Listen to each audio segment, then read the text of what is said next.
베드로 전서 오늘 우리가 읽은 이 말씀의 내용을 보면 어떤 때 기록이 되었을까를 대략 짐작할 수 있는 표현이 있습니다. 6절 가서 보면 이렇게 말하죠. 너희가 이제 여러 가지 시험으로 말미암아 잠깐 근심하게 되지 않을 수 없다. 이렇게 표현했습니다. 여러 가지 시험으로 근심할 수밖에 없는 상황, 이것을 말해주는데, 실제적으로 이 편지가 기록된 시기가 주한 64년경 전이나 후로 이렇게 그 연대를 추정합니다. AD 64년에는 로마의 황제였던 네로가 기독교를 대대적으로 공공연하게 박해했던 때입니다. 64년. 그래서 그 전이나 그 후에 기록된 그런 서신이다. 이렇게 추적이 된다는 거죠.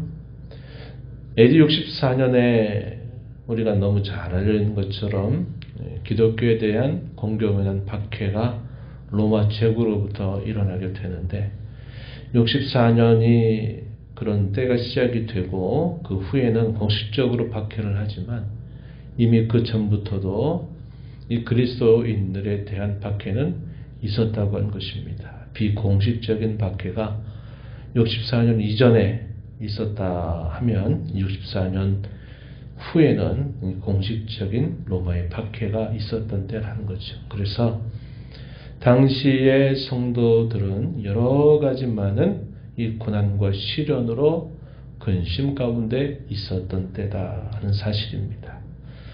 그래서 이 편지를 기록하면서 고난과 박해 가운데 있는 성도들이 어떠한 소망을 가지고 시대를 살아야 되는지 이에 대한 교훈을 잘 담아주고 있다 하는 것입니다. 이 편지가 주어지게 되는 지역으로는 1절에서 우리가 읽은 것처럼 5개의 지방이 소개가 됩니다. 본도, 갈라디아, 갑바도기아, 아시아와 비두니아라고 하는 지역입니다. 로마 제국의 대표적인 5개의 지방에 해당되는 곳이다 하는 겁니다. 지금으로 말하면 터키 서부 지역을 쭉 포괄하고 있는 지역들이다 하는 것이죠.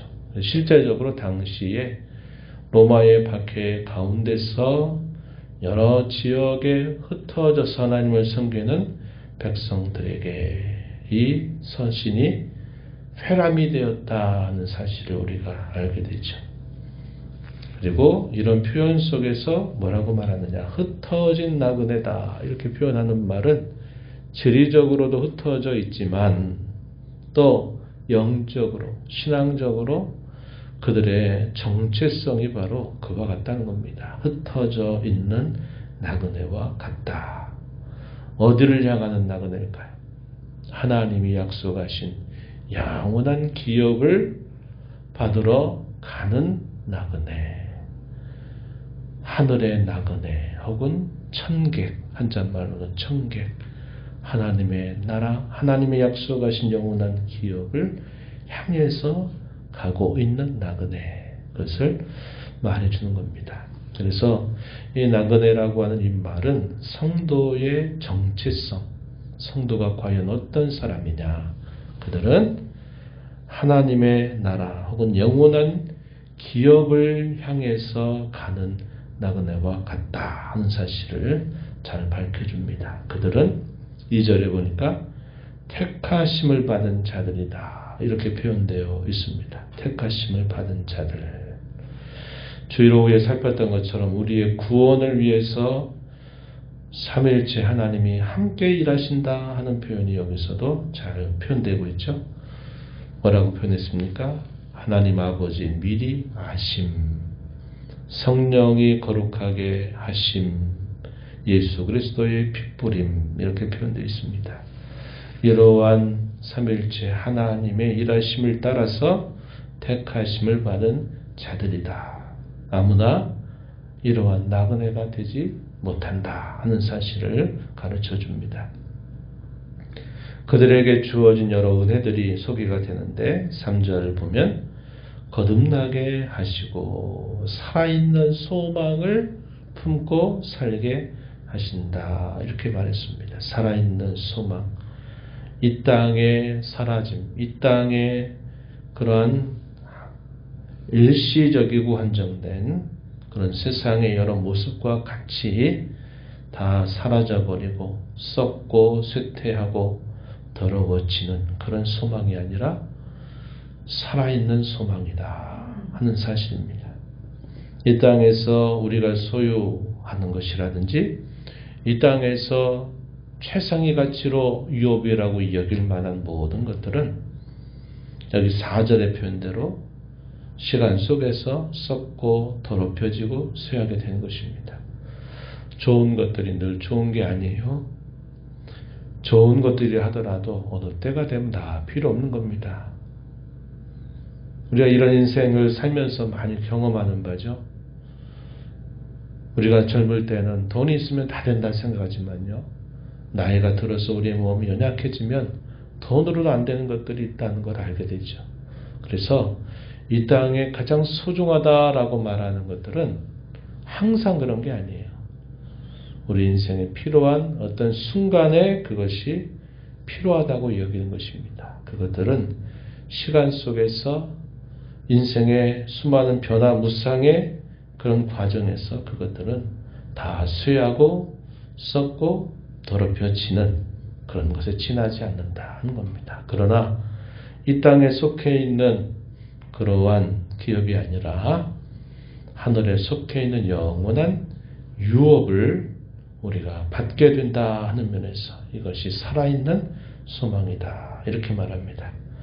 그런 소망을 우리가 소유하게 될 때까지 5절에 보니까 뭐라고 말합니까? 하나님의 능력으로 보호하심을 받게 된다 이렇게 표현했습니다. 이걸 한자말로 견인불발이다. 어제 금요일에도 그 말씀을 나누는데요. 견인불발. 하나님께서 견디게 하고 인내하게 하셔서 우리에게 약속한 것을 반드시 빼앗기지 않도록 하신다. 이것을 우리가 견인불발이라 그래요. 혹은 성도의 견인이다. 이런 말을 사용하기도 하는 표현입니다. 이러한 살아있는 소망을 가지고 살아가는 그러한 은혜를 입게 되었다 하는 겁니다.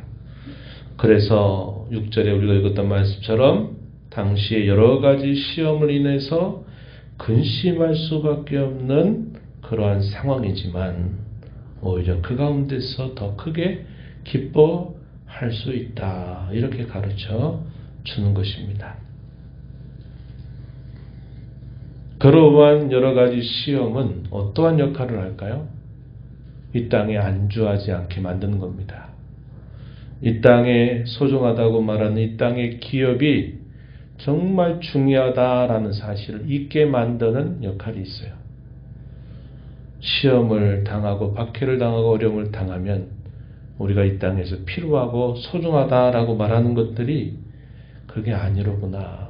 거기에 안주하지 않게 하고 우리로 하여금 우리가 가야 할 것, 우리가 진정으로 바라야 할 것이 무엇인가를 소망하게 해주는 하나의 중요한 계기를 만들어주는 것이 여러 가지 시험, 박해, 또 여러 공경들이 그러한 계기를 우리에게 가져다 준다 하는 겁니다. 그래서 성도는 이 땅의 삶에 안주하거나 이 땅의 삶이 전부인 줄 알고 살아가는 그런 태도를 보일 때 하나님은 이런저런 시험들을 겪게 하시면서 우리의 관심을 진정한 하늘의 본향을 향하게 하도록 하나님께서 인도해 주신다는 겁니다. 그래서 이런 고난 중에도 기뻐한다는 것이죠.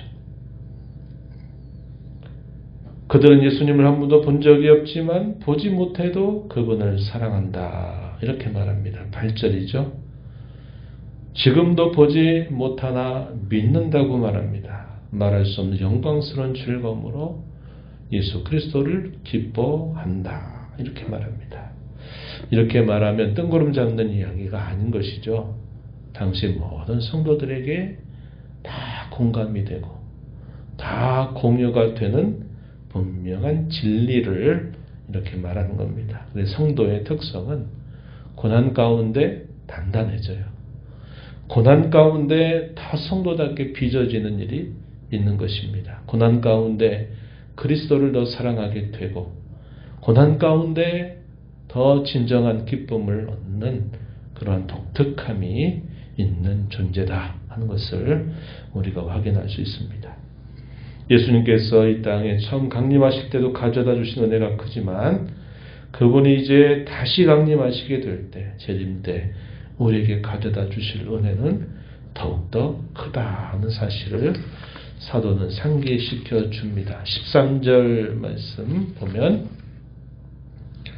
중간에 예수 그리스도께서 나타나실 때 너희에게 가져다 주실 은혜를 온전히 바라라. 온전히 바라라. 우리말로 쉽게 표현하면 간절하게 소망을 하는 겁니다. 그렇게 되기를 간절하게 사모하라는 거예요. 그냥 그런 일이 있겠지가 아니라 그냥 살다 보니까 그런 일이 오네 이게 아니라 그렇게 될 날을 간절하게 열망해라, 소망해라 한 겁니다. 그것을 말하는 태도에 대해서는 앞에서 표현한 것처럼 마음의 허리를 동이고 근신하는 것입니다. 그것은 마땅한 일이죠. 우리가 어떤 일이 우리의 힘으로 이룰 수 없는 정말 좋고 귀하고 간절한 소망이 우리의 마음을 가득 채우게 된다면 그에 맞는 마음가짐이 따라오게 되어 있는 거예요. 현실에 안주하고 매일매일의 똑같은 삶이 반복되는 것에 무사안이란 태도를 갖는다든지 그저 매일매일 그렇게 살아가는 삶을 말하는 게 아니라 그 일이 이루어지기를 간절히 소망하고 열망하는 것처럼 그에 맞는 합당한 태도를 가지고 살 것을 사도는 가르쳐 줍니다. 그러면서 17절 가서 보시면 외모로 보시지 않고 사람의 행위대로 심판하신 이를 너희가 아버지라고 부르고 있으니 우리의 아버지가 보이는 것으로 판단하는 게 아니라 각 사람의 행위를 따라서 판단하시는 아버지이시니 너희가 나그네로 있을 때를 두려움으로 지내라 이렇게 말합니다. 두려움 가운데 하루하루를 살아가라. 나그네 길을 걸어가라. 이렇게 권면해 줘요. 하늘아버지가 거룩하신 것처럼 너희도 거룩한 자가 되어야 한다라고 말하고 있습니다. 왜냐? 왜 우리가 그런 삶을 힘써야 되느냐? 우리가 받은 이 구원의 은혜가 너무나도 값지고 소중한 것이기 때문에 그렇다는 겁니다. 그리스도의 보배로운 피, 그의 생명으로 말미암아 우리가 얻은 구원이요 그의 거룩한 말씀을 통해서 거듭나고 그래서 구원을 받은 이 가치는 그 어떤 것보다도 가치 있는 것이기 때문에 우리가 이 땅에 나그네로 살아가는 동안에 두려움으로 지내면서 그리스도께서 가져다 주실 그 온전한 은혜를 간절하게 바라면서 깨어 근신하는 자로 살아갈 것을 권면하고 있다는 것입니다. 오늘 우리는 이 말씀을 통해서 성도된 저와 여러분에게 베푸신 그 하나님의 놀라운 약속들을 다시 한번 확인합니다. 우리는 나그네입니다. 천객, 하나님이 약속하신 영원한 것을 우리가 받을 때까지 가야 될 나그네 인생이다 하는 겁니다. 두려움 가운데 이 나그네 길을 걸어가고 가져다 주실 그 은혜를 온전히 바라면서 간절하게 열망하면서 깨어 근신한 자로 살아야 된다는 겁니다. 우리가 그 길에 이른 동안 하나님은 그의 능력으로 우리를 보호해 주실 것이고 가는 여정 속에 당하는 여러 고난과 시련과 박해는 우리로 하여금 오히려 더 그 나라를 소망하게 하는 촉진제, 계기가 될 것이므로 기뻐할 것을 우리에게 가르쳐 주고 있습니다. 말세 가운데 가장 끝자락을 하루하루 살아가는 저와 여러분은 이 말씀을 더욱 깊이 우리의 가슴에 새기고 하루하루를 나그네처럼 살아가는 저와 여러분이 되어야 하겠습니다. 하나님 아버지 감사합니다. 이 새벽을 깨우게 하시고 오늘도 살아계신 하나님의 면전에 저희의 걸음을 인도하셔서 저희가 이 땅에 살지만 저희가 하나님께로부터 어떠한 은혜를 받은 사람인지, 저희가 받은 구원이 얼마나 존귀하고 가치 있는 것인지, 우리가 이 땅에서 무엇을 소망하며 살아야 될지 오늘 말씀을 통해서 저희에게 교훈하여 주셔서 감사합니다. 흩어진 나그네로 살아가는 저희의 삶인 줄 알게 하옵소서.